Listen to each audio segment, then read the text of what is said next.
Prions. Notre Père Céleste, sois loué et remercié pour l'occasion que tu nous donnes encore cet après-midi de nous retrouver en ta présence. Tes enfants ne sont pas venus pour écouter un homme. Ils sont venus pour communier dans ta parole. Et comme tu as promis que là où 2 ou 3 sont réunis en ton nom, tu seras là, sois là cet après-midi. Et prends cette communion en tes mains. Parle-nous toi-même. Instruis-nous et enseigne-nous. Et que ta parole puisse pénétrer nos cœurs et nous tenir équilibrés dans la voie que tu as tracée, afin que nous ne débordons point, n'allons ni à gauche ni à droite, mais que nous gardons l'équilibre jusqu'à ce que tu viennes. Bénis-nous, relève les malades, console les affligés, et pouvoir aux besoins de tes enfants en toutes choses. Est-ce un problème financier, matériel, sanitaire, tu es capable de tout donner. Souviens-toi et accorde-le, alors que nous le demandons au nom de Jésus-Christ. Amen. Amen. Que Dieu nous bénisse. Nous allons poursuivre ce que nous avons commencé le matin. Comme je disais, j'ai quasiment presque laissé tomber de côté entièrement, mais quoi comme je pense que ça soit dans la même ligne. On va continuer de lire on va reprendre notre lecture dans Osée 12 que nous avons lu au début. Osée 12, 14, on le lire et poursuivre et terminer. Je crois qu'on va le terminer. Il reste beaucoup d'écritures à regarder. Osée 12, verset 14 dit « Par un prophète, l'Éternel fit monter Israël hors d'Égypte, et par un prophète, Israël fut gardé. » Amen. Amen. Israël sortant de l'Égypte a dû être conduit par la main d'un prophète. Mais ce n'est pas le prophète qui a conduit, c'est Dieu lui-même qui a conduit ses enfants à travers le désert. La preuve en est que le prophète n'est pas rentré sur cette terre promise. Lui-même, il est resté là parce que la méchanceté, la rébellion des enfants de Dieu l'ont amené à poser un acte qui n'a pas plu à l'Éternel. Et ce prophète-là, c'est celui dont nous avons parlé pendant tout le temps. Il n'y en a pas un qui lui a été semblable dans le royaume d'Israël, parmi le peuple d'Israël. Et nous sommes parvenus à la fin des temps où Dieu, pour achever son œuvre parfaitement, nous a envoyé un prophète du rang d'Élie. Mais au-delà, nous voyons que le ministère que Dieu lui a donné, il n'y a pas un ministère qu'il a égalé depuis les apôtres jusqu'à notre temps. Tous les hommes de Dieu qui sont passés sur la terre n'ont pas été aussi comme lui. Dieu l'ayant appuyé, Dieu a montré qu'il était avec lui dans ce monde, dans ce temps scientifique, dans ce temps où même les prédicateurs sont incrédules. Parce que même quand Dieu fait des choses devant des prédicateurs, il y en a qui disent que ce n'est pas de Dieu. Déniant quelques versets bibliques, quelques passages. Et comme Frère Franck disait, même il y a certains traducteurs de la Bible qui n'ont pas voulu écrire l'Apocalypse dans leur livre. Or, nous savons qu'aujourd'hui, l'Apocalypse n'est plus un mystère pour nous parce que Dieu a envoyé un prophète pour nous le révéler. Amen. Alléluia. Amen.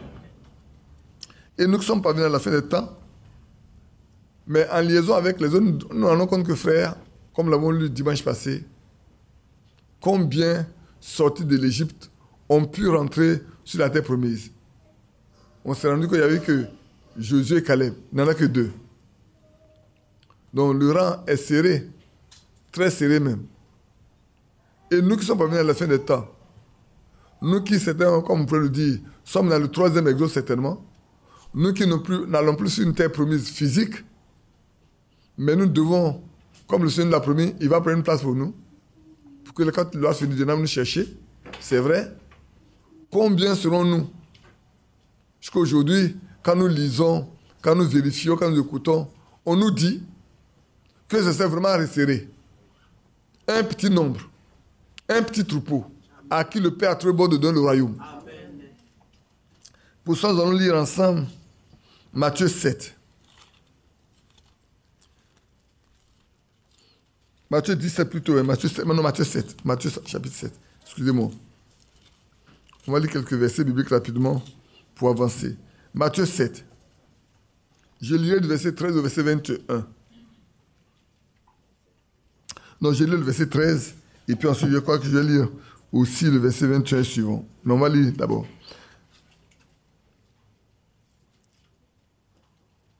Entrez par la porte étroite, car large est la porte, spacieux le chemin qui mène à la perdition. Il y en a beaucoup qui entrent par là. Verset 14. Mais étroite est la porte, restreint le chemin qui mène à la vie. Il y en a peu qui les trouvent. Bien-aimés, voilà ce à quoi nous sommes confrontés aujourd'hui, nous. C'est dans le matin, je vous ai montré l'image de ce 7e âge dans lequel nous sommes, où la lumière est plus en déclin aussi, quoi qu'il y ait une lumière, quoi que nous soyons éclairés par la parole de vérité qui nous a été donnée à cette fin de temps. Combien sont ceux qui croient vraiment en cette parole, en ce temps où la Bible est le livre le plus lu au monde, dans le monde. Aujourd'hui, les croyants sont très nombreux, les soi-disant croyants. Je préfère employer ce mot-là, ça peut choquer, mais les soi-disant croyants sont très nombreux. Ne regardons pas aux dénominations. Ne regardons même pas, frères, aux dénominations. Sortons de là, regardons à nous-mêmes qui avons reçu le message. Parce que le message est venu pour faire sortir le peu qui appartient à Dieu. Amen. Nous en avons parlé. Amen. Si tu ne sors pas, tu ne peux pas rentrer. Il faut d'abord sortir avant de pouvoir rentrer. Amen. Si tu sors, il y a des règles à respecter, comme l'en a été dans le désert. Amen. Il faut marcher. Et c'est pour ça que le Seigneur dit ici, entrez par la porte étroite. Entrez par la porte étroite. Très peu sont ceux qui trouvent cette porte-là. Mais ici, large est la porte, spacieux le chemin qui mène à la perdition. Il y en a beaucoup qui entrent par là.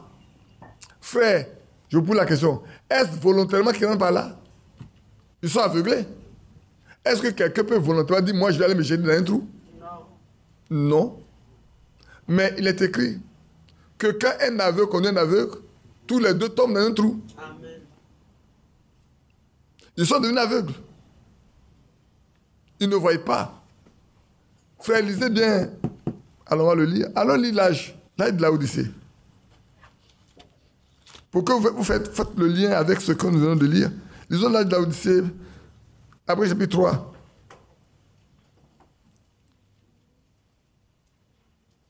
Verset 14. Écrit à l'âge de l'église de Laodicée. Voici ce que dit l'Amen, le témoin fidèle et véritable, le principe de la création de Dieu. Je connais tes œuvres. Je sais que tu n'es ni froid ni bouillant. Puisses-tu être froid ou bouillant? Ainsi, parce que tu n'es ni froid, parce que tu es tiède, et que tu n'es ni froid ni bouillant, je te vomirai de ma bouche. Parce que tu dis, je suis riche, je me suis enrichi, et je n'ai besoin de rien. Et parce que tu ne sais pas que tu es malheureux, misérable, pauvre, aveugle et nu. Nous sommes dans le temps où beaucoup d'aveugles conduisent beaucoup d'aveugles. Et on ne sait pas qu'on est aveugle. On ne sait pas qu'on est nu. C'est pour ça qu'ici, la recommandation qui nous est faite aujourd'hui, frère, c'est que nous devons faire très attention.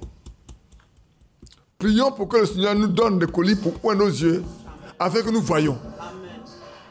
Sinon, nous allons nous laisser conduire par des aveugles. Et comme nous sommes aveugles nous-mêmes, que nous ne voyons pas clair, alors nous serons conduits dans le trou. Mais, heureusement, que tous ne seront pas aveugles. Amen. Tous ne seront pas aveugles. Parce qu'il dit, mais étroit est le chemin, mais l'étroite est la porte, restreint le chemin qui mène à la vie. Et il y en a peu qui les trouvent. Heureusement qu'il y a au moins quelques-uns qui les trouvent. Amen. Prions pour que nous soyons parmi ce peu-là. Amen. Oui, c'est vrai, frère. Il s'agit aujourd'hui d'un tri très sévère que Dieu fait. Le tri est sévère. Hein? Le tamis est très petit. Beaucoup vont rester dans le tamis. Très peu vont sortir. Bien-aimés frères, Dieu a envoyé un message pour réunir dans son corps ceux qu'il a connus d'avance. Ceux qu'il a préparés d'avance. Ceux qui peuvent faire uniquement, frère, uniquement la volonté de Dieu. Quand nous poussons au verset 21 du même chapitre, dit, ceux qui me disent Seigneur, Seigneur, n'entreront pas tous dans le royaume des cieux, mais seulement celui, pas ceux, cette fois, ce n'est pas ceux, mais seulement celui qui fait la volonté de mon Père qui est dans les cieux. Maintenant, frère, ce n'est pas tous ceux qui crient. Peut-être je vais transposer un peu par tous ceux qui crient que j'ai le message. Je suis dans le message. Moi, je reçu le message. Frère a donné le message. Frère Manon a donné le message. Ce n'est pas tout cela, frère. Ça aurait été trop facile. Bien aimé, ça aurait été trop facile. Le message a été donné, il a été répandu, il est dans les mains de tout le monde. Ce n'est pas nous ceux qui lisons le message. Hein. Mais les dénominationnels lisent le message. Moi, quand j'ai parlé de ce message à mon oncle Joseph, dont j'ai parlé ce matin, il était encore resté Assemblée de Dieu. Mais c'est le jour où le pasteur Assemblée de Dieu avec qui il vivait à Dabou, devant voyager, lui a confié la clé de sa chambre pour qu'il entretienne la chambre. Et rentrant dans la chambre pour s'en occuper, pour s'occuper de la chambre, il trouve les brochures même dans la chambre du monsieur. Il dit, mais c'est pas de ça que Badi me parle là. Ah, donc lui, il lit et nous dit de ne pas lire. Ah, d'accord. C'est après ça seulement qu'il a plié ses bagages. Il a quitté ce pasteur-là, tranquillement, et il est venu s'asseoir pour aller avec nous en 79 à Ondouci, à Kanyanzé, pour passer à la convention. Ce n'est pas nous seulement qui lisons. Hein. Beaucoup lisent et tirent ce qu'ils veulent pour l'enseigner, pour montrer aux gens qu'ils ont une grande connaissance des Écritures. Nous aussi, aujourd'hui, on s'habille du message pour montrer aux gens que nous ne sommes pas les mêmes. Mais est-ce que nous faisons réellement la volonté de Dieu? Alors, quelle est la volonté de Dieu? Le Seigneur a dit également, hein, je vous lis, j'ai retenu beaucoup de versets bibliques pour ne pas perdre du temps, on va lire rapidement. Quand vous prenez Matthieu, lisons dans Matthieu 12. Si vous prenez Matthieu 12, vous allez voir ce que le Seigneur même dit. Prenez Matthieu 12, le verset 46 à 50. Matthieu 12, 46-50. Comme Jésus s'adressait encore à la foule, voici sa mère et ses frères qui étaient dehors cherchent à lui parler. Quelqu'un lui dit, voici ta mère et tes frères sont dehors. Ils cherchent à te parler. Mais Jésus répondit à celui qui lui parlait, disant, qui est ma mère? Et qui sont mes frères? Puis, étendant sa main sur ses disciples, dit, voici ma mère et mes frères. Car quiconque fait la volonté de mon Père qui est dans les cieux, celui-là est mon frère, ma soeur et ma mère. C'est seulement celui qui fait la volonté de son Père qui est dans les cieux. Aujourd'hui, il est question de savoir, frère, est-ce que nous tous qui avons reçu ce message, le messager est parti, hein? Nous, il a dit, ne me regardez pas, mais gardez le message. Je suis votre frère, je peux partir. Et il est parti. Le message est resté. Mais la question de savoir, frère, ayant le message entre les mains, serait-il suffisant? Je dis non. Celui qui a le message, qui ne fait pas la volonté de celui qui a ordonné ce message, ne pourra pas rentrer. Ce n'est pas le fait d'avoir le message dans la main. Le message doit te conduire à faire la volonté du Père. Si tu as le message dans ta main et que tu ne fais pas la volonté de celui qui a ordonné ce message-là, c'est lui qui a dit, je t'envoie avec un message pour préparer ma seconde venue. Donc le message est destiné à t'aider à préparer la venue du Seigneur. Et dans la préparation, tu ne peux faire rien d'autre que la volonté de celui qui a parlé. Amen. Alors que faire? Quoi faire? C'est là où se trouve le problème. Nous avons déjà étudié les moyens que le Seigneur a donnés pour connaître sa volonté. N'est-ce pas vrai? Mais le premier de tous les moyens, c'est lequel? C'est sa parole. Et on poursuit. Pourquoi vous voyez que c'est sa parole? Hein? Alors, on lit dans Jean, chapitre 4, verset 34. Jean 4, 34.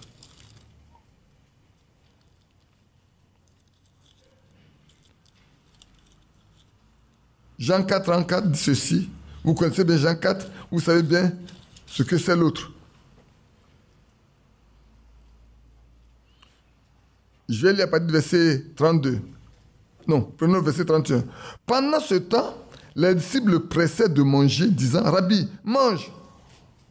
Quand il a parlé avec la Samaritaine, et que celle-ci a reconnu qu'il était le Messie, parce qu'il lui a déclaré que c'est lui qui est le Messie, qu'elle a laissé sa couche et rentrée, elle a couru parler dans la ville pour appeler les autres pour venir voir qui elle a trouvé.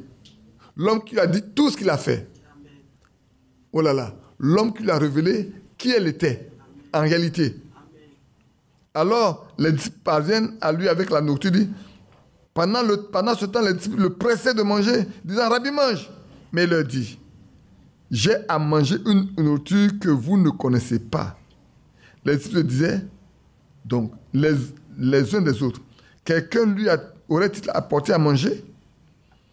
Jésus leur dit, ma nourriture est de faire la volonté de celui qui m'a envoyé et d'accomplir son œuvre. Ma nourriture à moi, ce n'est pas de manger cette nourriture physique-là. Hein. Moi, le rôle que j'ai à jouer, c'est de faire quoi? La volonté de celui qui m'a envoyé et d'accomplir son œuvre. Aujourd'hui, combien sont ceux qui cherchent à accomplir la volonté de Dieu et faire l'œuvre pour laquelle beaucoup sont... Nous sommes nombreux, hein? On dit on prêche, on dit on court ici, on dit on court là. Maintenant, quelqu'un me dit, mais frère, ce n'est pas encore clair. Alors oui, c'est vrai. Prenons Jean 7. Je vais passer par tout ceci pour voir quelle est l'utilité de tout ça. Jean 7. Dans Jean 7, 16 à 16, le jeu va être très explicite. Lisons le verset 13. Personne toutefois ne parlait librement de lui par crainte des Juifs. Vers le milieu de la fête, Jésus monta au temple et il enseignait. Les Juifs s'étonnant, disant, comment connaît-il les Écritures, lui qui n'a point étudié? Alléluia. Amen. On demande à l'auteur de la parole d'apprendre la parole.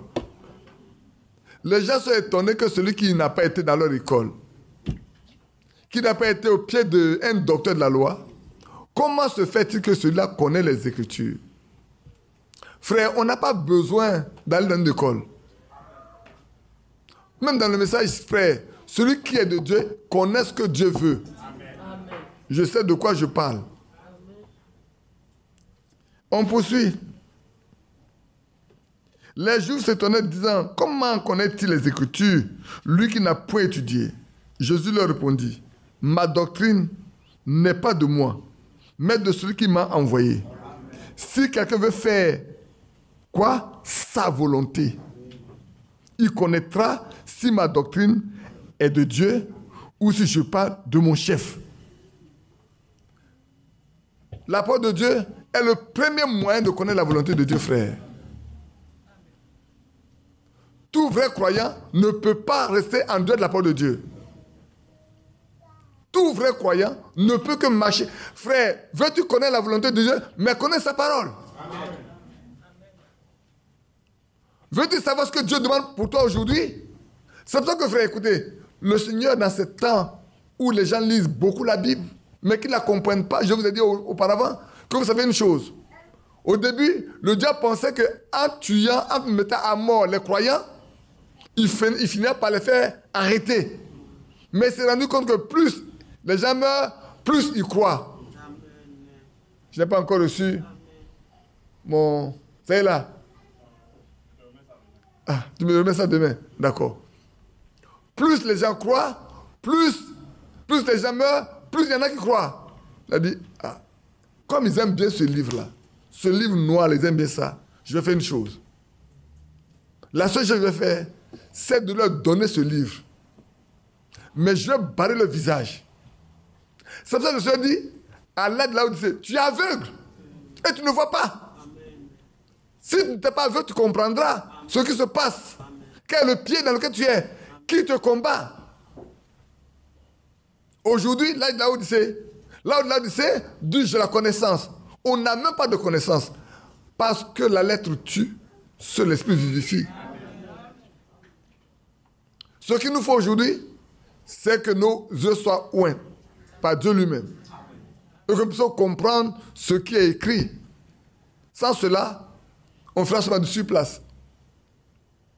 Et c'est vrai. Bien-aimés frères, c'est vrai. Maintenant, il y a un passage que je voulais qu'on lise. On va lire tout de suite. Je vous ai dit que nous sommes arrivés à une période de tri. Je le lirai avant de passer aux exigences sur lesquelles je voulais qu'on regarde, que je voulais qu'on regarde. Prenons Matthieu 22. Matthieu 22, 14.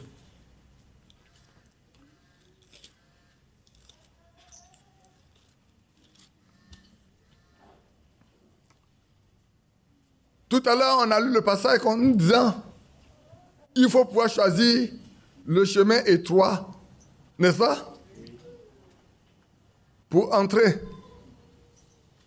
Non pas le chemin qui est spacieux. Regardez ici, frère. Je peux lire juste le verset. Car il y a beaucoup d'appelés, peu d'élus. Il y a beaucoup d'appelés, mais peu d'élus. Qui sommes-nous? Sommes-nous appelés? Oh, le message a beaucoup d'appelés. Hein. Le message a appelé beaucoup de personnes. Le message a appelé beaucoup de personnes. Par le message, beaucoup ont été appelés.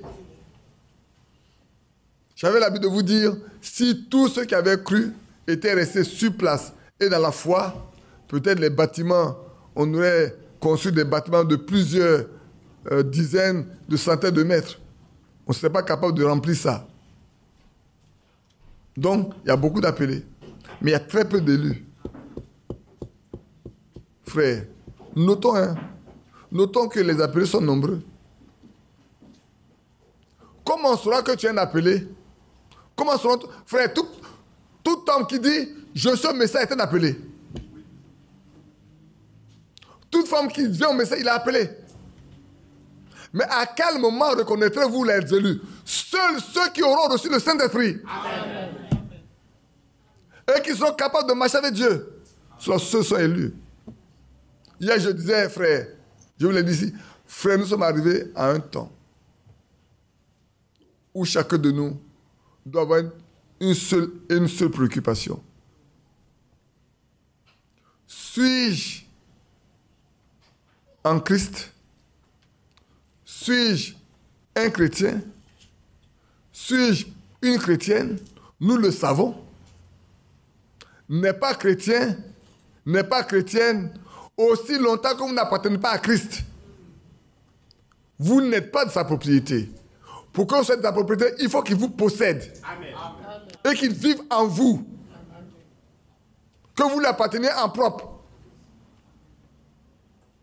L'assurance, nous le savons. C'est dans Ephésiens chapitre 1. Nous le lisons toujours. On va le lire encore ce soir, frère. Ne nous contentons pas de dire je suis au message. Frère, arrêtez ça. Amen. Ça ne vous amènera nulle part. Aujourd'hui dans le message, mais vous buvez. Mais vous êtes dans le message. Hier, on nous a montré un frère, Sylvanus. Tu te souviens bien de lui? Il était tellement malheureux quand il est arrivé parce qu'il voulait assister à la réunion, mais son patron est venu. Son patron lui a dit il ne va pas venir aujourd'hui. Et puis hier là, subitement, son patron arrive, il amène au champ pour aller voir le travail qu'il a fait. Et il est arrivé, il nous a salué, il devait aller se changer. Le frère lui dit, celui-là, ici, on le connaissait pour un soulard. Un vrai soulard. Aujourd'hui, quand tu le vois, il est propre, clair, net. Au point où sa femme a compris que marcher avec Dieu est vrai, elle a donné sa vie. Amen. Par le témoignage de la conversion de Marie. Et vous allez demander à un tel homme d'aller boire. Incrédule. Païen. Vous pouvez demander à cet homme-là, maintenant on va t'apprendre à boire un peu. Vous êtes des prostituées. C'est des prostituées spirituelles. Il peut manger un peu ici, il peut manger un peu là. Le chrétien ne mange pas comme ça. Il demeure dans ce qui est vrai. Amen. Sa femme a vu que Dieu est capable de délivrer. Ce que les autres n'ont pas pu faire, Dieu l'a fait. Sa femme a donné sa vie. Vous allez dire à sa femme, non, maintenant que ton mari est venu au milieu de nous, il ne boit plus maintenant, mais nous aussi, ben, nous on boit un peu quoi. Il peut venir faire comme nous. Soyons chrétiens. Soyons convertis, frères. Nous souffrons parce que nous ne sommes pas convertis. Frères, je vous dis, dans tous les foyers, dans toutes les églises, dans toutes les associations chrétiennes où il y a des disputes, Dieu n'est pas. Là où Dieu n'est pas, on ne peut que marcher selon sa propre pensée. Quand on n'est pas converti, on ne peut que faire des supputations. Quand on n'est pas converti, on ne peut que présumer. C'est s'avancer sans autorité, sans savoir qu'est-ce qu'il faut faire. Voilà où sont certaines personnes qui disent « Nous sommes au message, nous sommes au message ». Mais alors le message ne veut rien dire. Le message te dit « Viens à Christ ». Le message dit « Viens à Christ ». Viens pour te préparer pour l'enlèvement. Viens pour te préparer pour aller au millénium. Viens pour te préparer pour aller aux noces de l'agneau. Viens pour te préparer pour faire un corps avec Christ. Viens te préparer pour faire un corps, pour être membre de son corps. Voilà ce que dit le message. Le message, ce n'est pas une association. Ce n'est pas un groupe de personnes qui se mettent ensemble. Non, non, non. C'est des gens qui naissent en Christ. C'est une question de naissance. Quelqu'un me disait que, je ne sais pas si c'est vrai, nos deux jeunes gens qui sont des jumeaux, il a vu des bouteilles d'alcool devant eux, dans un endroit où ils étaient assis autour de la table. Des jeunes gens, ces enfants que j'aime tellement. Si on en a fait deux des alcooliques, c'est un méchant qui a fait ça. C'est un méchant qui tue les enfants. À cet âge-là, si ça commence à apprendre à boire, je ne sais pas, à 20 ans, à 30 ans ou à 35 ans, ce qu'ils vont devenir. Si encore le Seigneur tarde à venir. Bien-aimés, que Dieu nous aide. Hein? Il y a peu d'élus, beaucoup d'appelés. Très peu sont élus, frères. Si on fait la comparaison avec ceux qui sont sortis de l'Égypte, même si aujourd'hui, alors qu'on est 8 milliards sur la terre, frère, même s'il y a 10 millions de personnes qui sont converties, qui vont être enlevées, c'est une goutte d'eau. Prenez votre calculatrice, calculez le pourcentage de ceux qui vont être enlevés sur la terre. Calculez, vous allez voir. C'est une goutte d'eau. Frère, regardez bien. Même des gens qui ont marché à Frère Branham, le témoignage qu'on a de certains après la mort de Frère Branham, c'est pitoyable. Je vous ai lu la fois dernière, quand Frère Franck a invité Frère Pilgrim de venir rendre témoignage, il a passé son temps à raconter la vie. On lui rend témoignage. Quand tu as marché avec quelqu'un, tu as vu ce que Dieu a fait dans sa vie jusqu'à ce qu'il meure, viens rendre témoignage. On raconte quoi sa vie simplement comme ça, qui n'apporte rien. Vous voyez où on veut aller? Je ne sais pas si vous voyez ce que je veux dire. Mais il y a d'autres choses qu'on ne peut pas dire ici. Il y a d'autres choses que je ne peux pas dire ici. Le problème n'est pas de marcher avec un homme de Dieu. Le problème, c'est de nous-mêmes de connaître le Dieu de cet homme. Qu'il soit aussi notre Dieu. C'est vrai. Souvenez-vous de Géasi. Géasi a marché avec un homme oint, un homme rempli. Ce n'est pas pour rien qu'on a lu ces éléments qui concernaient Élie, Élisée, Jean-Baptiste. Hein. Géasi était l'homme aux côtés d'Élisée. Voilà un homme à qui Élisée a ouvert les yeux pour qu'il voit le surnaturel. C'est faux? Quand ils avaient été entourés d'une armée de Syriens, ses yeux étaient ouverts pour qu'il voit des chars de feu qui protègent. Vous et moi n'avons pas vu ça encore. Hein? Mais qu'est devenu Géasi après? Un convoiteur des richesses mondaines. Mondaines plutôt. Un convoiteur des biens du monde. Cependant, il était témoin de la guérison d'un lépreux Naaman. Il a vu.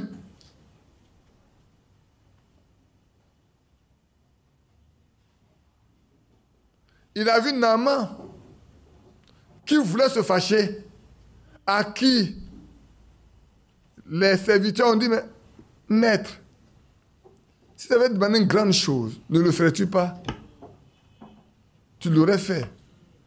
Il a dit de te plonger cette façon. Va le faire. Tu sais, c'est le prophète, il a parlé. Va le faire. Quand il a fait, quand il a obéi, frère, payer la dîme, c'est une obéissance. Payer la dîme là, c'est juste obéir aux Écritures. Hein. Ne paie pas la dîme qui veut. Paie la dîme celui qui veut obéir à la parole de Dieu. C'est comme l'imposition des mains. Imposer les mains, comme je dis aux frères hier, imposer les mains aux malades ne dit pas de prier. Il n'y a personne au monde qui peut me dire, quand la Bible dit qu'il faut imposer les mains aux gens, c'est de prier. Non. Il dit, allez et imposer les mains aux malades. Point, c'est tout. On va me dire qu'est-ce que ça dit à porte. Frère, faites ce que la Bible dit. Peut-être avant, on a fait des erreurs. Nous, on a fait des erreurs. On se met un peu la main, puis on prie.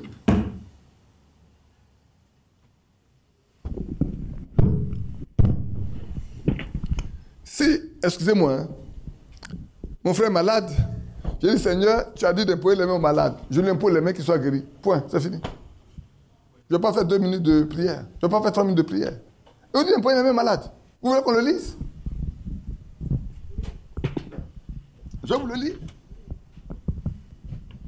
Vous allez me faire tomber matin. Ah.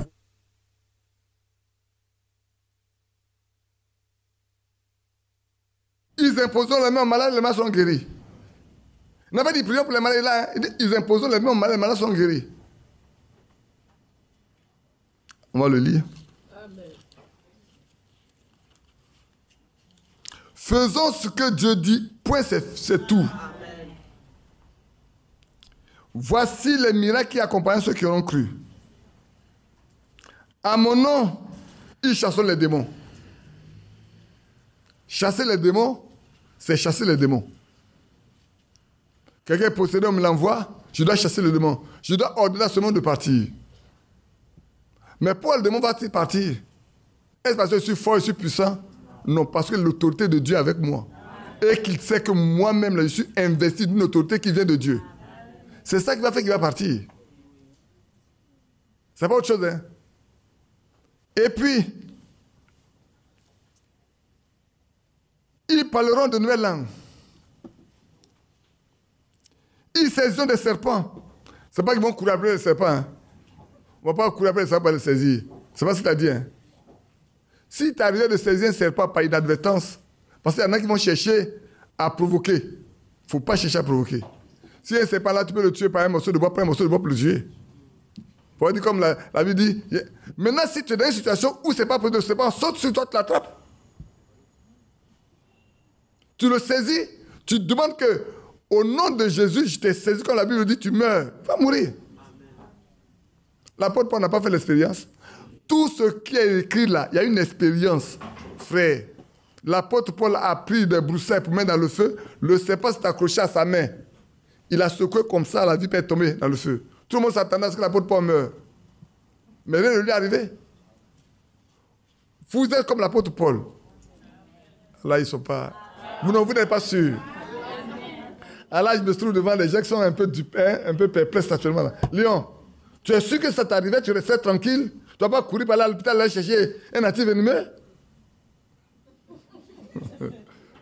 Frères, mes frères et sœurs, C'est ce qui nous tue. On a tellement d'argent que quand on est malade, la première des choses que nous cherchons, c'est l'hôpital.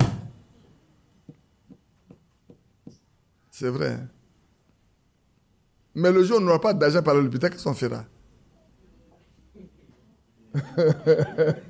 Ça se fait, tu vas prier. Tu ne vas prier. Quand tu n'as pas d'argent par l'hôpital, là, tu vas prier. On a tellement d'argent que la première chose qui nous arrive quand on est malade, c'est d'abord aller à l'hôpital. Dites-moi, dans le désert, il y avait combien de médecins avec Paul, avec Moïse? Aucun. Il avait quelle boîte à pharmacie? Mais c'est normal que nous souffrions des maladies parce que nous voulons garder les médicaments en attendant la maladie. Mais elle va venir, c'est normal.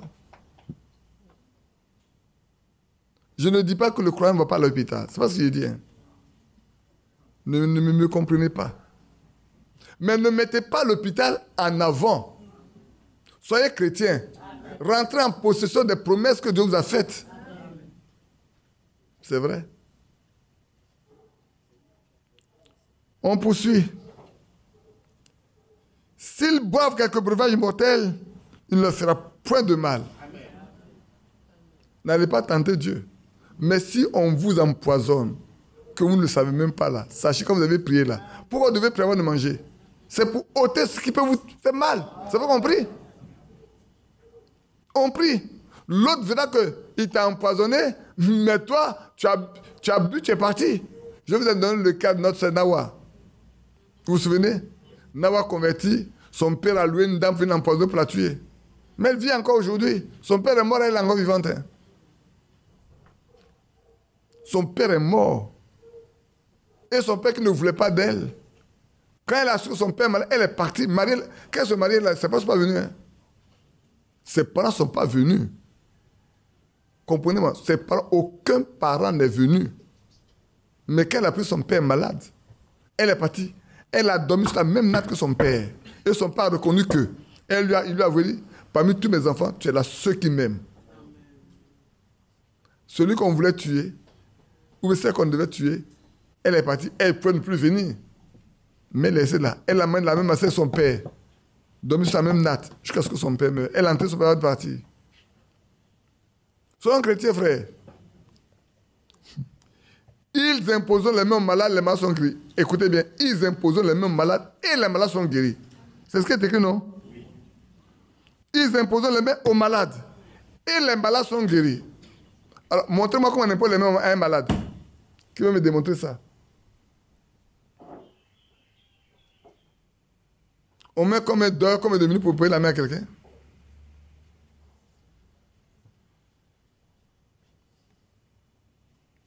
Obéissons aux Écritures. Apprenons à obéir aux Écritures, frères. S'il y a plusieurs personnes qui parlent que j'impose les mains, je t'impose les mains au nom de Jésus-Christ. Je t'impose les mains au nom de Jésus-Christ. Je t'impose les mains au nom de Jésus-Christ. Je t'impose les mains au nom... J'impose seulement... J'impose au nom de Jésus, c'est tout.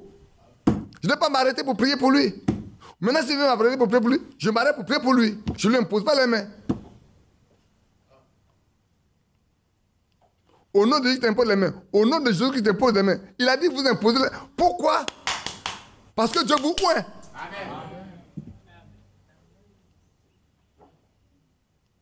C'est pour ça que, frère, quand on nous donne un mouchoir, on prend et puis on prie. Juste sur le mouchoir, non? Mais pourquoi quand on va imposer à quelqu'un d'autre qui est au loin et guéri? Parce qu'il y a une onction dedans.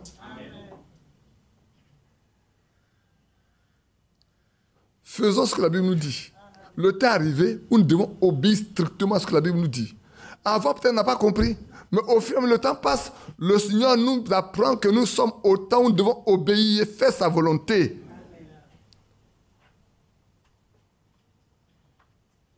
Si vous voulez, posez la question à Frère Franck. Comme celui qui vit actuellement, à qui on pose toutes les questions. Posez la question. Est-ce qu'on pose les mains à un malade et puis on prie? Ou prier pour le malade, ou les poser les mains. La Bible dit imposer les mains aux malades, ils seront guéris. C'est tout. C'est votre main. Vous posez votre main sur lui. Au nom de Jésus, je t'impose les mains. Je n'ai pas de nom. Mais lui, en son nom, tout peut se faire. Amen. Vous comprenez? Vous croyez? Vous croyez? Amen. Que Dieu vous bénisse. Ce n'est pas une doctrine, hein, c'est la Bible. Retournons à ce qui est écrit. L'apôtre en œuvre, frère. L'apôtre Paul, on prend un mouchon, on le touche. Et puis on va poser un malade. Le malade guéri. On le touche, lui. On prend un tissu, on touche l'apôtre Paul, il va guérir. La chose qui nous manque, frère, c'est cette puissance qui fait le travail. C'est cette onction que Dieu nous donne là, qui donne à ce que ça se fasse là. C'est ça qui nous manque. C'est pas qu'on se met là à gesticuler, à crier toute une nuit. Je me souviens encore une année où on est parti à Benjamin avec Mathias pour une comment on appelle ça? Une veillée. Et j'ai fait le pain de la Sainte-Seine, on est parti. On arrive à une jeune fille, la fille, je crois, de frère Abou, qui est là-bas, est vraiment pris là. Bon appétit. Et elle est prise par un esprit. Et avant qu'on arrive, des frères étaient dans une chambre avec elle. Ils ont de prier. Ça prie, ça prie. On arrive, on s'assoit, Mathias dit, asseyons-nous. Ils ne sont pas encore fatigués. Asseyons-nous. On assis tranquillement. Les gens sont en train de prier. On ne va pas les déranger. Laissons-le d'abord. Mais comme le temps passait, que la veille tardait, et qu'on doit faire la Sainte-Seine, je lui ai dit, bon, lève-toi, allons-y maintenant. Quand on est rentré, qu'est-ce qu'on a fait? J'ai fait mettre dehors tous ceux qui sont dedans, sortez. Il y a un qui me regarde. Il dit, mais frère, il faut sortir. Si depuis tu es là, le démon n'est pas sorti, il faut sortir. Depuis tu es là, le démon ne sort pas. Mais il faut sortir. Parce que si on est mélangé qui ne sort pas là, on va dire on est venu, on est mélangé à nous tous, non? Je me trompe? Non, il faut sortir. Ils sont sortis d'abord. On a fermé la porte. Et puis on a prié. Nous, on a ordonné au démon de partir. Et quand on a fini de parler au démon, la fille s'est redressée. On a ouvert la porte. On est sorti, elle nous a suivis. Elle a dansé jusqu'au matin. Depuis ce jour-là, on n'a plus parlé de... Vous pouvez prendre le neveu de la sœur Suzanne Yerbo. Il y avait un neveu là qui était très malade également, possédé à bien chose. On l'attachait au mari. On l'attachait. J'ai pris Mathias, on est parti aussi. Quand on arrive, il dit, détachez-le.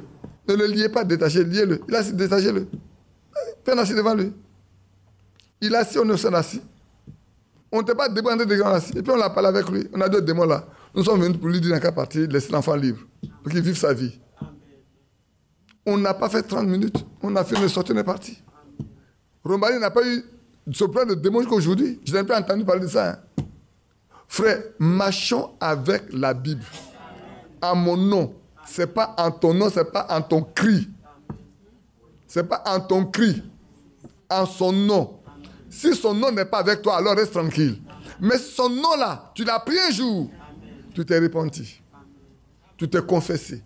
Tu as mis de l'ordre. Tu as pris le baptême. Le « et » doit accompagner. Le « et » là doit accompagner. Et vous recevez le don du Saint-Esprit. Le « et » doit accompagner. Quand cela a eu lieu, vas-y. La puissance qui était avant là, en lui est toujours là. Toi, son autorité t'accompagne. Ce n'est pas un effort à faire. Hein. Revenons, frère, ça, vous voyez, c'est quand on était quelque part. C'est pas ce dont on a parlé. Là aussi, on était quelque part. Oui, hier on parlait, vous savez, avec un autre là. On parlait de... Quand on a fini de prier, oui, toi tu étais de l'autre côté, ben, j'étais avec. On priait. Et puis quand on a fini de prier, c'était toujours le frère... comment il s'appelle? Olympio. C'est Olympio, non? Non. Sylvanus. J'ai dit, frère, tu vois, quand on a fini comme ça, c'était ailleurs, mais il dit, frère, où on était là? Où on était avant? Oh! On passe le temps à crier.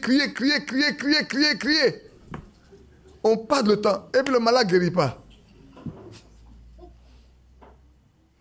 Le malade ne guérit pas. Mais l'autre a dit, lui, ce qu'il a vu là, on attrape la main. Et le soi-disant chrétien fatigue les gens. Hein. Le soi-disant Regarde l'apôtre Pierre. Dorcas est décédé. Tabitha est morte. C'est pas vrai? Et on lui a fait appel. Il arrive. Il rentre dans la salle. Il y a beaucoup de monde. Ils mettent le monde dehors. Allez-y dans l'acte. Hein? Ils mettent le monde dehors d'abord. C'est pas lui qui prend le... C'est pas de lui. Il se met à genoux. Premièrement. Il interroge celui qui est le maître. Amen. Est-ce ta volonté que Tabitha vive ou c'est ta même qu'elle parte se reposer? Quand il a reçu la réponse, il s'est levé. Il a tapé la main, Tabitha, lève-toi. Quand il a reçu la réponse de celui qui donne la vie, il a tapé sa main et dit, Tabitha, lève-toi. Tabitha est levée. Et tu avais un parler avec la mort? Non. La mort savait que c'est un serviteur de Dieu qui est là. La mort savait qu'il vient de parler avec le maître. Et qu'il a reçu du maître l'accord de. Il dit à la mort, il faut partir. Que la vie entre en elle. C'est tout. Frère, le temps est revenu. Hein. C'est ça le jour où cette soeur est tombée. Maintenant, il dit qu'elle vient de se marier là. Elle est tombée. J'ai dit, on ne crie pas. On ne crie pas. Hein. On parle, on ne crie pas. On ne crie pas. Prions simplement. Le temps vient de marcher avec ce que l'Écriture dit, frère. Le message nous a sortis de la dénomination. C'est volontairement que je vous ai donné ce petit spot de qui? Comment? Tommy Osborne. C'est comme ça que les pentecôtistes se comportent. Mais regarde la différence. Les deux. Frère, vous devez, quand je l'ai fait, c'est pourquoi vous voyez la différence entre les deux groupes. Le groupe auquel vous appartenez et le groupe auquel appartiennent les autres. Le groupe auquel appartiennent les autres, c'est beaucoup de bruit pour ne rien faire. Ils pensent que c'est pas eux-mêmes que le diable a peur du bruit. Le diable n'a pas peur du bruit. Quand tu cries, mais le diable peut te mettre à côté de toi, ça ne lui fait même pas peur. Mais là où il y a l'autorité de Dieu, le diable ne reste pas. Souvenez-vous, quand Jésus est arrivé devant le démon de Gadara, entre les deux qui a couru, qui a couru, c'est le démon. Il a couru pour venir se mettre à genoux et dit, Maître, est-ce le temps pour nous de nous tourmenter? Le diable connaît le temps où il sera tourmenté. Les démons savent le temps où ils sont tourmentés. Aujourd'hui, on ne peut pas leur dire, quand vous dites, Satan, je te chasse avec tel feu, il n'y a pas de feu. Il n'y a pas d'aile. Il n'y a pas d'eau. Un esprit là, le feu ne le tourmente pas. L'eau ne le tourmente pas. Un morceau de bois ne le tourmente pas. On prend le malade, on tape. Vous fatiguez le corps du malade. Secoue la tête, petit, fatiguez le corps du malade. Dites-lui, Satan, va, libère la place, quand tu n'as plus de droit ici. C'est tout. Il n'a plus de droit. Il n'a plus de droit. Son droit là lui a été dépossédé. Écoutez bien. Le monde entier est sous la puissance du malin. Mais nous sommes de Dieu. Amen. Le monde entier, tout le monde qui existe là, est sous la puissance du malin. Mais vous et moi, nous sommes de Dieu. Amen. Le diable sait que dans ce monde où nous sommes, ne lui appartenons pas. Nous n'appartenons pas à ce monde. Nous appartenons à un autre monde. Et nous attendons notre temps pour aller à la maison. Amen. Mais comme on est là, quand nous on se présente, il recule. Amen. Il est le maître de ce monde-là. Mais quand le croyant se présente, il recule. Amen. Et il doit le faire. C'est pour ça que vous avez besoin de croire, frère. Amen. Il y a très peu d'élus. Beaucoup d'appels. Le message appelle beaucoup à sortir. Mais peu d'élus pour l'enlèvement. Frère.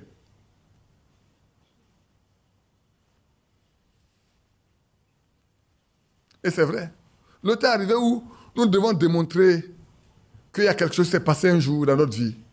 Et que nous ne sommes plus les mêmes personnes. On peut continuer? J'ai lu dans Marc 16, hein? J'ai lu ça dans Marc 16 pour que vous voyez. C'est tout. Et on a selon Marc 16, ce qui est écrit dans Marc 16 là, la réalisation, c'était réalisé dans la Bible. L'accomplissement a eu lieu dans la Bible. On avait Paul, on avait Pierre et tout. Avec Paul, on a eu le serpent. On a vu le fait qu'on prend un mouchoir pour toucher son corps. Et comme je disais également, la fois dernière, quelqu'un dit, mais regardez Pierre. Quand on parle un peu de la foi, je pense qu'en tel j'ai parlé un peu de la foi. La foi, il y a deux choses. Ou j'utilise ma foi, ou toi tu utilises ta foi. Regardez Pierre. Quand Pierre passe et qu'on met les malades au bord de la route et que son homme tombe sur eux et qu'ils guérissent, c'est la foi de Pierre? Non. C'est la foi des parents qui savent que celui-là, c'est un homme de Dieu et qu'il est tellement loin que même il suffit que l'homme là, son homme seulement touche, tombe sur eux, ils vont guérir. Mais regardez devant la porte de la belle, où était assis cet impotent. C'est la foi de l'impotent. Pierre a dit ce que j'ai. Ce que moi j'ai. Je n'ai pas d'argent, je n'ai pas or. Tu cherches de l'argent, tu cherches de l'or ici. Ceux qui ont de l'argent, l'or, ils vont venir. Mais moi, je n'en ai pas. J'ai une autre chose. Ce que j'ai. J'ai Jésus-Christ. En son nom, lève-toi et marche. Et puis il s'est levé. Ça, c'est Pierre. Pierre a regardé. Et puis il s'est levé. Pourquoi? Parce que c'est le temps où cet homme-là devait guérir. Peut-être que ce n'est pas pour la première fois que Pierre et Jean passaient là. Mais ce jour-là, c'est ce jour où il devait le recevoir. Vous vous souvenez d'Aîné, non? Aîné, Paul. Quand Paul a regardé, il dit, il a la foi pour recevoir la... Et puis il a crié, lève-toi sur tes pieds. Et cet homme s'est levé. Un estropié s'est levé. Pourquoi? Parce qu'il a vu en lui. Frère, comprenez ce que ça veut dire? Paul le regarde, il sait qu'il a la foi pour, s'il donne l'ordre, la foi qu'il a en lui, lui permettra de. Il est beau, hein, d'être croyant. Je n'ai pas... Ah, il est là, il est là.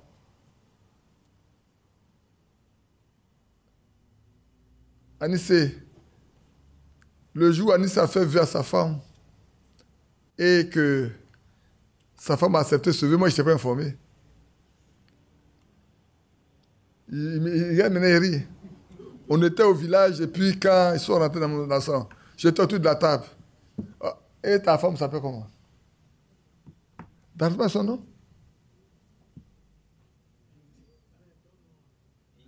J'ai dit Ingrid.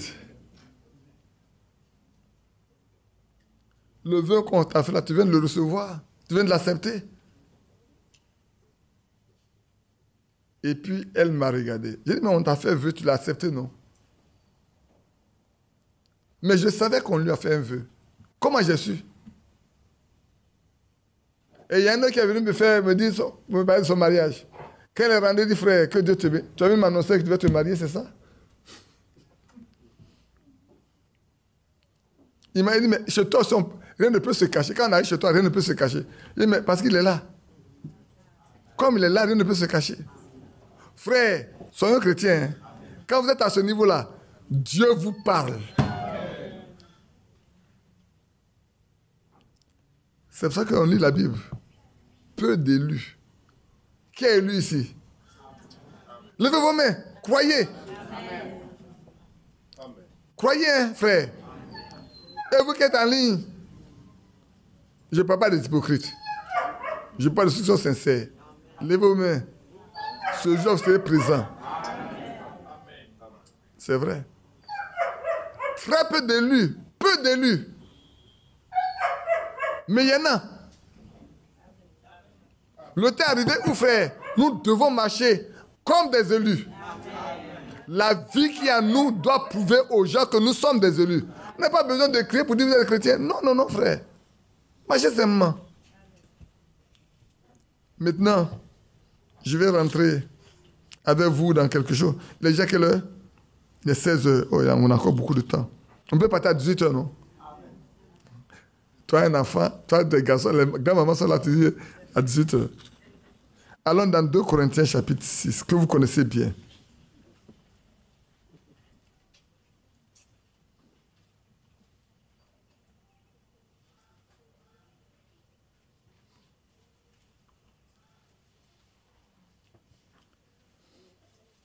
Ici, frère, certainement, on lit certaines choses, mais allons.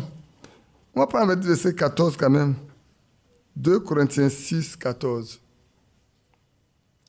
Ne vous mettez pas avec les infidèles sous un joug étranger. Ne nous mettons pas avec des infidèles sous un joug étranger. Car quel rapport y a-t-il entre la justice et l'iniquité? Ou qu'y a-t-il de commun entre la lumière et les ténèbres?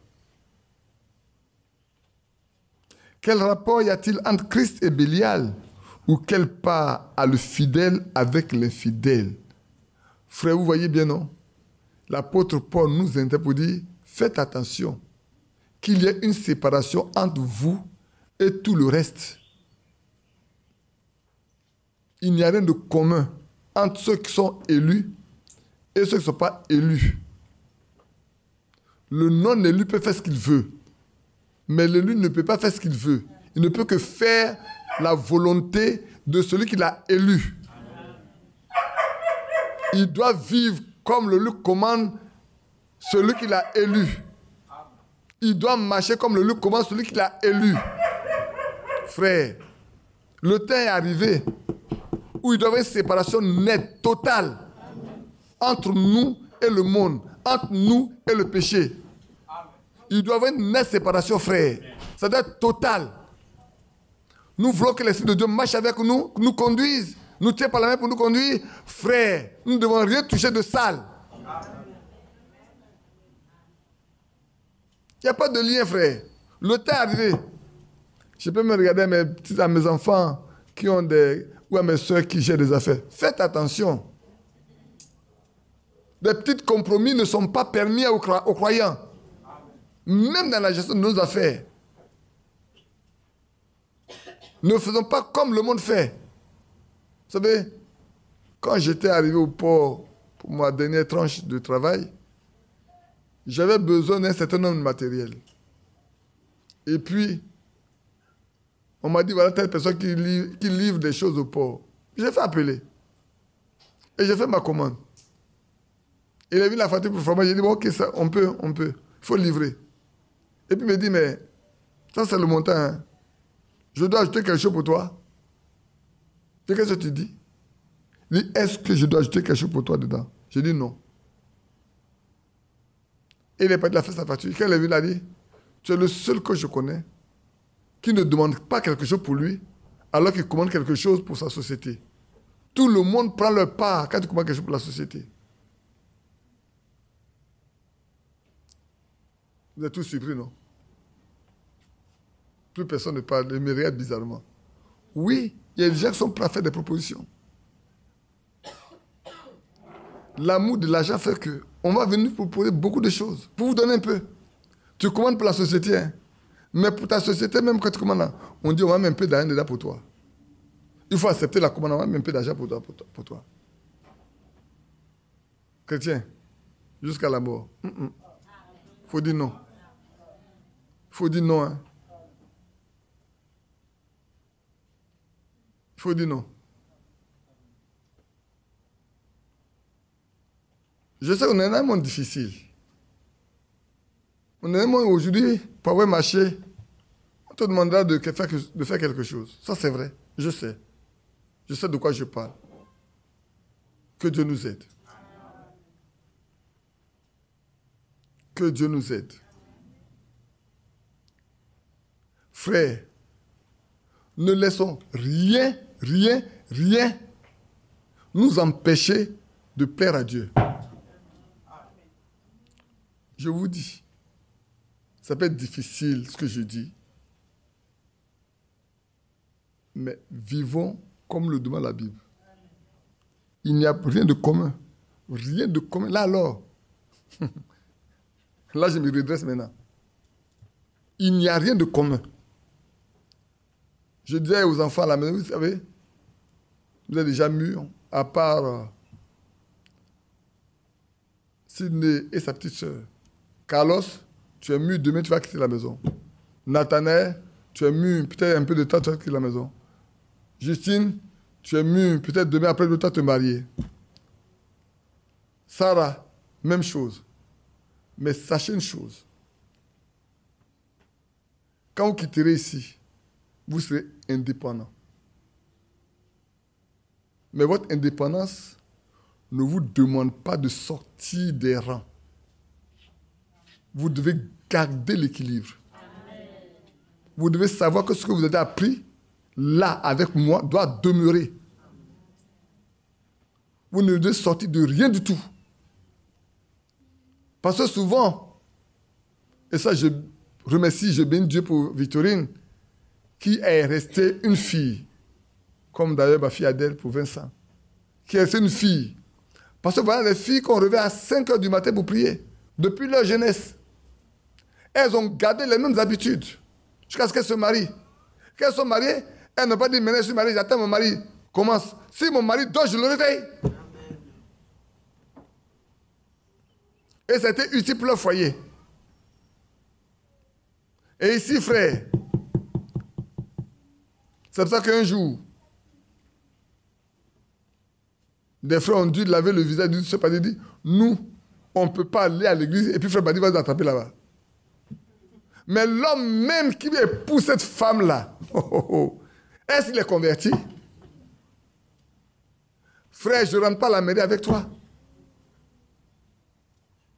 Mes parents ne vont pas me comprendre, tes parents ne vont pas me comprendre, mais je ne rentre pas dans la salle de la mairie avec toi. Je dis aux parents, je me suis trompé.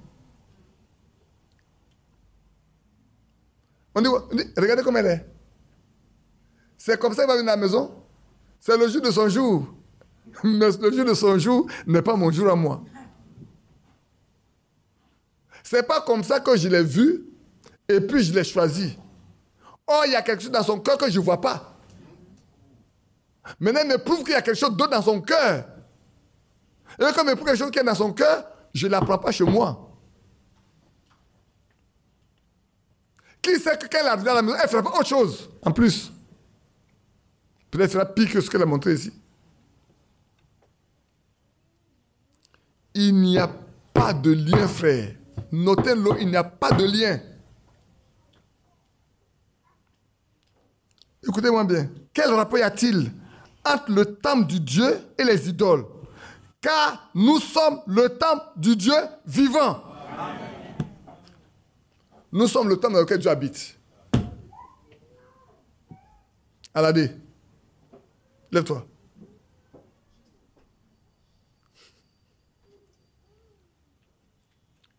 Voilà votre frère Aladé. Il est le temple dans lequel Dieu habite. Et il va sortir, il va aller à l'entreprise, il y a un gros marché. Et son patron va dire à Aladé, on ne paie pas ce marché-là. Tout ce qu'on doit faire pour ce marché, il faut qu'on le fasse. C'est toi qui es responsable. C'est toi qui dois signer le contrat pour que tu l'apportes. Mais il y a quelque chose de compromettant dedans. Tu vas le signer? Sinon, que ferait Jésus à ma place? Je sais. Voulez-vous être enlevé? C'est le temps d'être très regardant dans votre vie. Demain peut ne pas être pour toi. Demain peut ne pas être pour moi. Demain.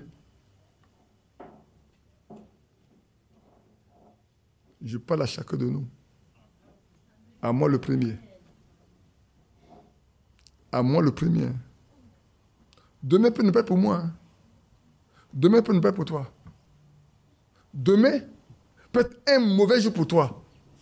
Demain même là, tu peux plus sortir dans ta maison, tu peux plus sortir dans ton lit. Tu es quoi dans ton lit? Tu peux t'asseoir s'il te plaît. Tu peux ne plus sortir de ton lit. Et tu ne sortiras plus de ton lit jusqu'à ce qu'on t'emmène au cimetière. Encore tu as la chance de parler. Encore tu as la capacité d'écrire comme Zacharie a écrit quand l'ange l'a rendu muet. De sorte que quand Jean-Baptiste est né, son fils est né, et que sa femme a dit, il s'appelle Jean. Il dit, mais dans ta famille, il n'y a pas de Jean. Eh, viens. Même si tu es muet, viens. Dis-nous, dans ta famille, il n'y a pas de Jean. Parce que Jésus, en ce temps-là, On donne le nom par famille. Jean n'est pas dans ta famille. Il demande les tablettes. Il écrit son nom est Jean. Au moins, il écrit son nom est Jean, sa langue se délie. Mais peut-être toi, tu n'as même pas la possibilité d'avoir une tablette pour écrire. Tu n'as même pas la capacité de demander qu'on te donne une feuille avec un bic pour t'écrire, parce que tu ne parles pas. Mais tu es tellement fiévreux, tu es tellement mal que tu ne peux même pas écrire. Tu ne peux même pas dire, appelle-moi telle personne qui prie pour moi. Tu n'as plus la possibilité de confesser ce que tu as fait. Quel rapport? Es-tu le temple du Dieu vivant? Toi qui m'écoutes, est-ce que tu es le temple du Dieu vivant? L'apôtre Paul dit, nous sommes le temple du Dieu vivant. On va répéter. Je suis le temple du Dieu vivant. Donc je reconnais que le Dieu habite en moi. Dès lors, je ne vais pas offrir ce corps à n'importe quoi. À n'importe quoi. Je ne peux pas le faire. C'est fini. C'est une séparation. Hier nuit, on m'a envoyé un spot, je crois, du Premier ministre de la RDC par rapport à l'homosexualité. Elle a dit une chose, elle m'a dit, vous nous demandez de préserver la culture des pygmées. Dans nos constitutions, cela est prévu. Mais dans nos lois fondamentales également, il est prévu que nous devons sauvegarder notre culture. Dans notre culture, c'est l'homme et la femme qui se marient. Maintenant, celui qui veut vivre une vie privée, c'est son affaire. Mais on n'a pas de loi à mettre en place pour autoriser. Moi-même, là, je suis contre l'homosexualité. Il dit, ah, il y a encore des gens en Afrique. L'Angola est passé par là. Le Ghana a pris pour lui. La RDC prend pour lui. Que Dieu les bénisse. Amen. Oui, frère, regardez. Les hommes du monde qui ont certainement besoin de financement pour leur État. Ceux qui sont derrière ça, il y a l'Amérique. Il s'agit de la Banque mondiale. Il y a le FMI. Toutes ces organisations derrière. L'Europe, l'Afrique sont tous derrière. Ça. Tu prends une position comme celle-là. Tu dis, mon économie là, je ne veux plus recevoir l'argent de l'extérieur. C'est ce que ça veut dire. Si eux, ils peuvent ne pas vouloir l'argent de l'extérieur parce que c'est unique les lois, et nous qui voulons aller au ciel. Nous qui voulons aller au ciel. Nous qui disons que Christ est mort pour nous à la croix. Nous qui disons que le message nous a été donné pour le salut de nos âmes. Ça veut dire qu'il y a peu d'élus. Notez-le qu'il y a très peu d'élus aujourd'hui. Il y a beaucoup d'appelés. Hein, mais peu. Faites attention pour qu'on soit dans le volume des élus là. Une chose.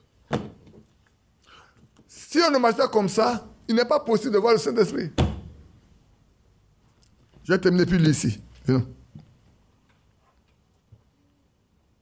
J'habiterai au milieu de vous. Je marcherai au milieu d'eux. Je sais leur Dieu sur mon peuple. C'est pourquoi sortez du milieu d'eux et séparez-vous, dit le Seigneur. Ne touchez pas à ce qui est impur. Ne touchez à rien qui soit impur. Rien. Et qu'est-ce que je ferai? Je vous accueillerai. Je serai pour vous un père, vous serez pour moi des fils et des filles, dit le Seigneur Dieu. Dans le message de Frère Branham, 1 sur 1 million, il dit maintenant, bien sûr, bon, ne invitez pas. Et ce n'est pas tout. Amenez aussi ceux qui sont pécheurs, ceux qui sont rétrogrades. Envoyez les malades. Dieu continue d'opérer des miracles. Mais ça, c'est secondaire. L'essentiel, c'est d'être sauvé. Rempli du Saint-Esprit, rempli de l'Esprit de Dieu. c'est la nécessité absolue. La nécessité absolue pour nous, c'est d'être rempli du Saint-Esprit. La nécessité absolue. Que Dieu fasse des miracles, c'est bon. Que Dieu guérisse les malades, c'est bon. Mais que Dieu sauve les gens et les guérit et les remplit du Saint-Esprit, c'est encore meilleur. Et nous-mêmes là, ce qu'il nous faut absolument, frère, c'est que nous soyons remplis du Saint-Esprit. C'est absolument nécessaire. C'est impérieux. Ne nous contentons pas de crier « Je suis du message, je suis du message, je suis chrétien ». Le poulet n'a jamais... Est-ce que ton poulet t'a dit une fois qu'il est poulet? Mais pourquoi tu sais qu'il est poulet? Je me trompe? Qui élève des poules? Je sais que ma soeur vend des poules. Est-ce qu'un jour, ton poulet a dit « Hé, madame, je suis un poulet, hein, il faut bien me ménager. » Non, il n'a jamais rien dit. Il n'a jamais dit ça. Il sait que toi, tu sais qu'il a une poule. Ou un poulet. Le chien qui est là, il me dit jamais qu'il est chien. Hein. Moi, je sais qu'il est chien. Et ceux qui viennent savent que c'est des chiens. Et en tant que chien, il va se conduire comme un chien. Mais si nous sommes des fils de Dieu, nous n'avons pas besoin de dire aux gens, nous sommes des fils de Dieu. Ils doivent reconnaître en nous qu'il y a quelque chose qui prouve que nous sommes des fils de Dieu. Je sais, c'est blessant. Je sais, c'est difficile, c'est dur. Mais je suis obligé de le dire. De le dire à chacun de nous. Frère, le temps est arrivé. On n'a pas besoin de crier. Comme déjà dit, notre négritude. C'est ça, non? Non. Je suis noir. Je n'ai pas besoin de dire je suis noir. Je suis noir. C'est tout. Donc, si je suis chrétien, il n'a pas besoin de crier à quelqu'un que je suis chrétien. Il doit savoir que je suis chrétien. Il doit le voir. C'est tout. Dans ma vie, dans mon comportement, dans mes dits, il doit savoir que je suis chrétien. Un point, c'est tout. Il doit le savoir. Frère, le temps est arrivé. Et le chrétien, c'est celui en qui Christ vit. De ce que l'apôtre Paul dit, si je vis, c'est plus moi qui vis, c'est Christ qui vit en moi. Si Christ vit en moi, je n'ai plus de volonté moi-même. Je n'ai plus de pensée personnelle, d'acte personnel. Tout ce que je fais, je le laisse au Seigneur, afin qu'il l'accomplisse. Je suis en train d'aller vers la fin. Dans 13 minutes, ça déjà 17 heures. On a commencé juste à 16 heures. Ça fait juste 2 heures de temps au maximum. Bien-aimés frères, c'est vrai. Et l'apôtre Paul nous dit, ayant de telles promesses, nous devons nous purifier de tout souillure de la chair et de l'esprit, en achevant notre sanctification dans la crainte de Dieu. Nous devons achever notre sanctification en craignant Dieu, en le mettant à la première place, au devant de tout. C'est vrai. Bien-aimés frères, c'est vrai. Que Dieu nous aide. Je sais que ce que je dis n'est pas facile. Peut-être moi-même serais dans cette situation, je vais poser 1000 questions. Mais que ferait Jésus à ma place? Vous savez, celui qui a écrit que ferait Jésus à ma place, qui a dit que ferait Jésus à ma place, on l'avait nommé à un très haut poste. Et en ayant ce poste, dans une société, tous leurs invités qui viendraient dans leur société, à un moment donné, on leur accorde des jours pour qu'ils puissent se reposer un peu, se divaguer, parler. Alors, il était aussi chargé de les envoyer dans les bars, dans les boîtes de nuit et tout ça.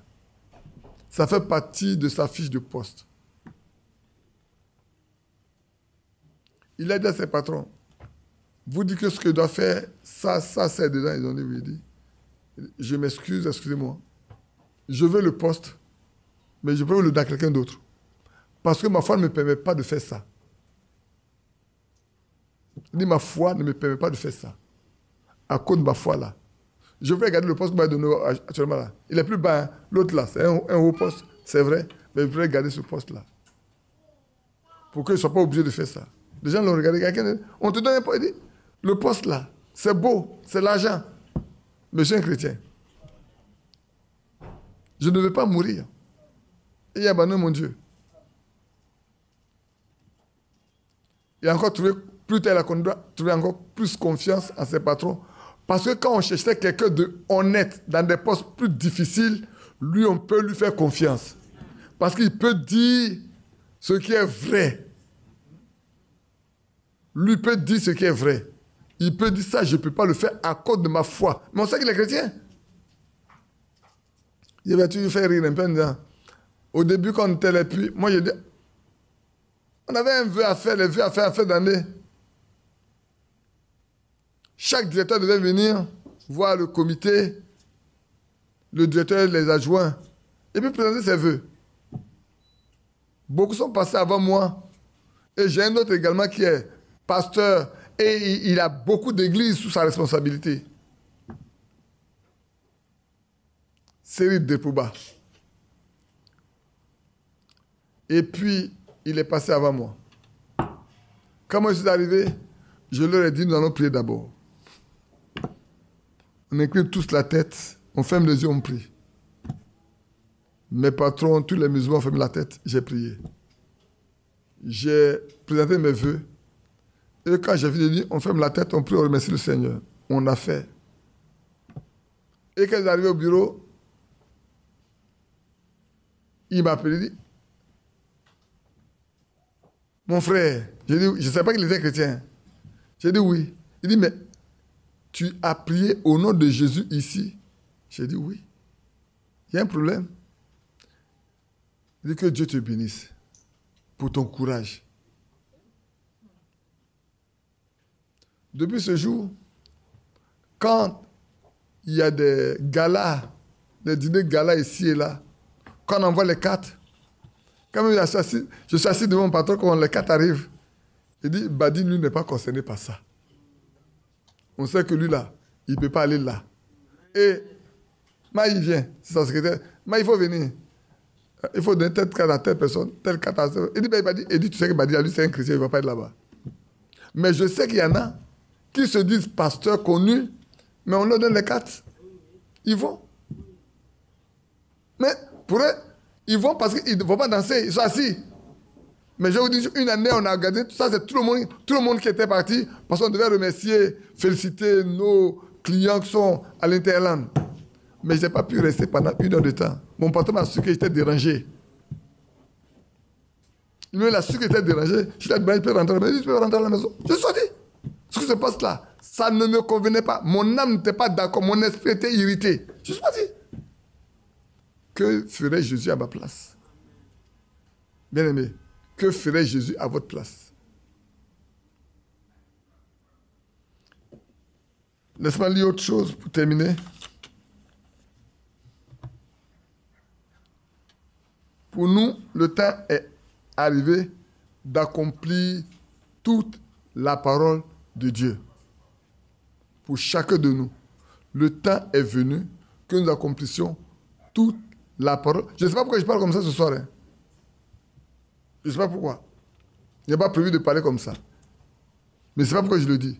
Le temps est venu pour nous d'accomplir toute la parole. Frère, si demain je dois peut-être là, je vous aurais dit toute la vérité. Toute la vérité. Si demain je ne suis plus là, quand on dit Frère Badi est décédé, je vous ai dit toute la vérité. Je n'ai rien caché. Depuis qu'on est ensemble, depuis plus de 3 ans qu'on est ensemble, je vous ai jamais rien caché. Je me trompe? Je me trompe? Ne n'entends pas, vous êtes là, non.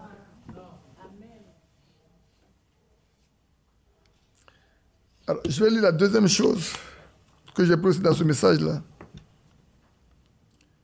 Il dit, il y a environ 500 millions, soi-disant chrétiens dans le monde aujourd'hui. Et chaque jour voit la fin d'une génération. Et maintenant, qu'en serait-il si l'enlèvement avait lieu aujourd'hui? Et que 500 personnes à l'échelle mondiale étaient prises dans l'enlèvement. On ne le saurait jamais. Ou on ne ferait même pas mention de leur départ dans un journal. C'est faux. Mais c'est 1 million. Sur les 8 milliards, celui qui disait ça à son temps, hein, on ne sait pas combien de milliards il y avait. Mais nous, on a 8 milliards aujourd'hui. Nous, c'est à 20 millions de personnes qui pactaient, qui disparaissaient dans le monde entier. Ça ne... Peut-être les membres de notre famille sauront. Mais au plan national ici, là, nous qui sommes ici, là, si on a disparu, on ne sait même pas que les gens sont partis. Vous qui êtes ici, là, si l'enlèvement a eu lieu demain, on ne sait même pas que vous êtes partis. Pour les 5 millions d'habitants, pour vous qui êtes là, même ceux qui étaient là le matin avec nous, même si tout le monde partait, mais ça ne dirait rien du tout à la population. On ne se rend même pas compte. Peut-être ce sont nos voisins qui seront que, ah, mais ça fait 3 jours, on ne voit pas. Ça fait 3 jours, on ne voit pas. Quand on aime dire bien, ça fait 2 jours. Encore on dit, ça fait 2 jours, non, c'est ça, non? Ça fait 2 jours, on ne les voit pas. Qu'est-ce qui se passe? On va arriver là, nos animaux seront, nous qui élevons les animaux seront en train de mourir de faim. Alors peut-être le médecin va arriver le matin, il arrive là, il n'y a personne à la maison. Aïe, qu'est-ce qui s'est passé? Ils ont voyagé, ils ne m'en ont pas parlé. Habituellement, qu'ils voyagent, ils me disent qu'ils vont voyager. On a vraiment voyagé. Un voyage sans retour. Et c'est le meilleur de tous les voyages. On ne paie même pas le billet d'avion. On ne va même pas demander un visa. Il n'y a pas de retard dans ce voyage-là. Dans ce voyage, il n'y a pas de retard. Et la venue du Seigneur est une venue secrète. Il viendra et l'enlèvement sera discrètement fait. Ce sera une minorité tellement petite. Et alors c'est fini. Bien-aimés frères, il n'y avait que 2 qui sont rentrés dans la terre promise de tous ceux qui sont sortis de l'Égypte. Et Dieu qui nous aime n'a pas voulu que nous vivions de la religion. Il a envoyé lui-même un homme à qui il a donné le message. Et il a manifesté qu'il était avec cet homme. Par plusieurs signes, par plusieurs façons de voir, il a prouvé. Autant devant les hommes que individuels. Il lui a montré, il a montré à tout le monde que c'est lui qui est derrière ça. Et quand il était venu, il a pris son homme. Pour ne pas que nous soyons idolâtres. C'est pourquoi nous ne sommes pas idolâtres, frères. Parce que s'il continuait de vivre, vous savez, l'homme aime adorer. Hein? L'homme là, il aime. Et qu'il continue de faire ce qu'il se faisait, beaucoup allaient dire, oh, il veut nous cacher. Ceux qui sont auprès de lui là-bas, il les a mis en garde. Mais nous qui sommes au loin, on a dit, oh non, il est trop humble. Ça fait qu'il est trop humble. Hein. L'homme là, il est trop humble. C'est Jésus. Hein. Il est trop humble. C'est pour ça qu'il fait ça. On a tué des idolâtres. Mais Dieu ne voulant pas qu'on regarde à l'homme, mais qu'on regarde à lui, Dieu. Frère, est-ce que vous m'entendez? Le Seigneur ne veut pas que nous, on regarde à l'homme. Si on doit regarder à quelqu'un, c'est lui le Seigneur. C'est lui seul qui doit attirer notre attention. C'est lui qui doit nous intéresser. Lui et sa parole. C'est pour ça qu'aujourd'hui, nous devons éviter d'être idolâtres. L'enlèvement va être discret. Ça sera une minorité. Un petit groupe de personnes. Regardez bien. Quand Frère Branham écrit comme ça, vous pensez qu'il ne sait pas qu'il y a des saints du premier âge, du deuxième âge, du troisième âge, du quatrième âge. Eux, tu vas t'enlever. C'est pas vrai? Ils vont ressusciter. Et puis, les vivants. Mais nous, les vivants, nous serons combien?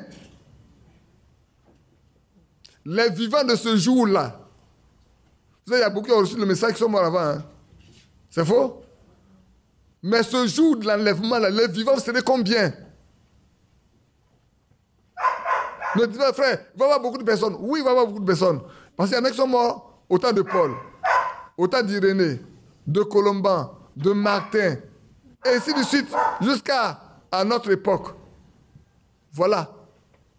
Mais nous, les vivants, qui seront restés, nous serons combien? Ouais, c'est pour ça qu'on est là. Si demain, frère, pas, qu'on a le bon témoignage, tout ce matin, je vous ai dit, cet homme-là, qui prophétisait avec le qui interprétait parler la langue de l'autre, mais qui était un hypocrite. S'il mourait, oh, quelle veillée on n'a pas fait. Tu vois tous les pasteurs en col blanc alignés là. Le témoignage qu'ils vont rendre de ce frère. Le diable assis quelque part dit, il ne connaît même pas. Le diable se moque. Et ceux qui savent qu'ils vivent mal se moqueraient des autres. Souvent, frère, quand vous êtes avec un frère qui vit mal, vous ne savez pas. Mais ceux qui le voient vivre mal, quand il meurt, vous partez là, ils se moquent de vous à la veillée. Quand vous chantez, vous déployez, vous chantez à gauche déployée. Vous rendez de bons témoignages. Mais ceux qui sont là, qui voient, ils disent, mais ils sont sérieux dans ce qu'ils font. Ils disent que cet homme-là va au ciel. Celui-là, un voleur ou un hypocrite. Oh, il y a beaucoup de croyants qui volent l'argent des gens. Mais dans l'église, on pense que c'est des bons croyants. Moi, il y a un comme ça qui a parti à base d'honneur, il a pris mon argent, il est parti. Quand tu appelles, il ne répond plus. Hein. Chaque jour, il cherche son poste. Son profil, il change. Et il va à l'église. Et peut-être il occupe même un poste dans l'église, même peut-être. Et c'est vrai. Que Dieu nous aide. Est-ce que j'ai quelque chose d'autre à dire encore?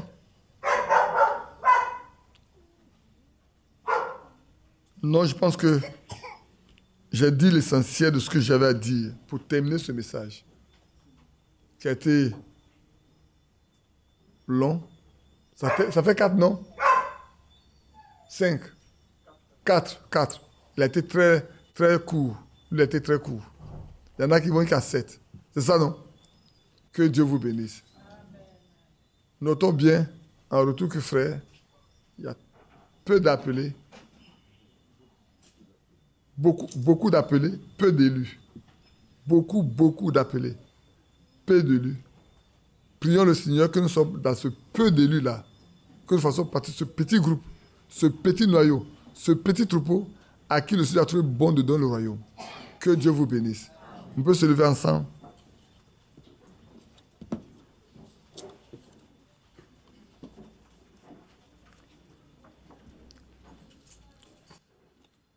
Oh, quel beau jour ou devant sa fin,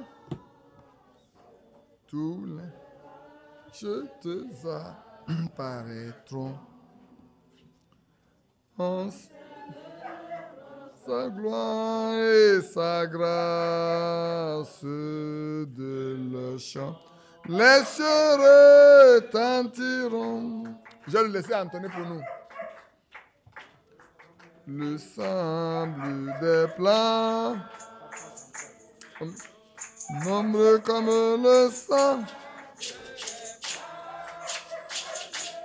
Oh, que ce sera beau lorsque nous irons là-haut. Oh, si nombreux que le sable des plages, je la vois. Cette armée innombrable sera reflétant l'éclat des cieux, tressaillant d'un bonheur ineffable sur le seuil du séjour radieux. Nombreux comme le sable des plages, nombreux comme le sable des plages. Oh, que ce sera beau lorsque nous irons là-haut. Oh, nombreux que le sable des plages, de son trône éclatant de lumière, j'entends la douce voix du Seigneur. Venez-vous, bien-aimés de mon Père, La couronne est à chaque vainqueur. Nombreux, nombreux, nombreux comme le sable des plages. Nombreux, nombreux comme le sable des plages. Oh, que ce sera beau lorsque nous irons là-haut. Oh, si nombreux que le sable des plages. Puis au sein du vaste océan d'anges, nos cohortes déversent leurs flots. L'univers tremble au son des louanges. Plus de combats, de pleurs, de sanglots. Nombreux, nombreux, nombreux comme le sable des plages. Nombreux, nombreux comme le sable des plages. Oh, que ce sera beau lorsque nous irons là-haut. Oh, si nombreux que le sable des plages. Puis au sein du vaste océan d'anges, nos cohortes déversent leurs flots. L'univers tremble au son des louanges. Plus de combats, de pleurs, de sanglots. Nombreux, nombreux, nombreux comme le sable des plages. Nombreux, nombreux comme le sable des plages. Oh, que ce sera beau lorsque nous irons là-haut. Oh, si nombreux que le sable des plages.